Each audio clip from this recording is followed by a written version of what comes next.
పల్నాడు జిల్లా సత్తెనపల్లిలో దారుణ ఘటన జరిగింది. ఇక వివాహేతర సంబంధానికి అడ్డుగా ఉందని కన్న కూతుర్ని తల్లి మాధవి చిత్రహింసలు పెట్టింది.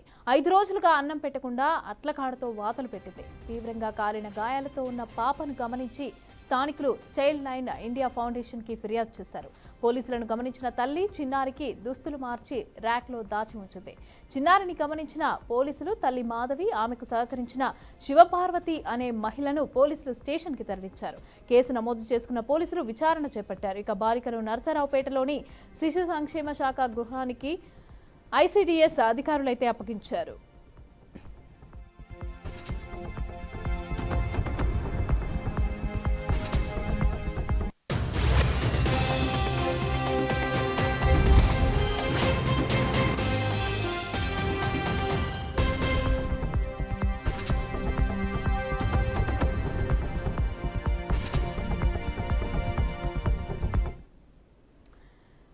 రైట్, ఇక పల్నాడు జిల్లా సత్తెనపల్లిలో విషాద ఘటన చోటు చేసుకుంది. అయితే దీనికి సంబంధించిన పూర్తి డీటెయిల్స్ మా ప్రతినిధి వాసు అందిస్తారు. వాసు, చెప్పండి, కూతుర్ని చిత్రహింసలు పెట్టినట్టుగా తెలుస్తోంది తల్లి. అయితే దీనికి సంబంధించిన పూర్తి డీటెయిల్స్ ఇవ్వండి. అసలు ఏంటి రీజన్?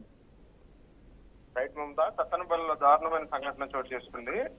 అమ్మ తన పిల్లలపై ఎటువంటి ప్రేమను ప్రదర్శిస్తుంది అని చెప్పడానికి ఎన్నో ఉదాహరణలు అయితే ఉన్నాయి. కానీ ఇలాంటి సంఘటనలు జరిగినప్పుడే తల్లి ఇలా ప్రవర్తిస్తుందా అని అందరిని ఆశ్చర్యానికి అయితే గురి చేస్తుంది.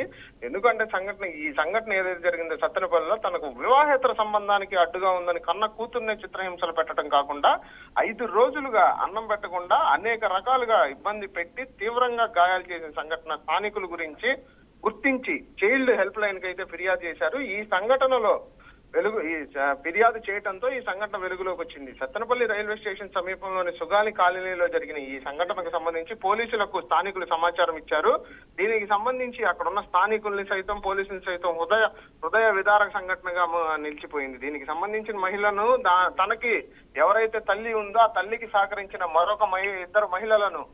ఇద్దరు మహిళలను కేసు అయితే నమోదు చేసి చిన్నారిని నర్సాపేటలో శిశు మందిరానికి అయితే తరలించారు. ప్రస్తుతానికి పోలీసులు కేసును నమోదు చేసి దర్యాప్తు అయితే చేస్తున్నారు. మమత, రైట్, థ్యాంక్ యూ వాసు.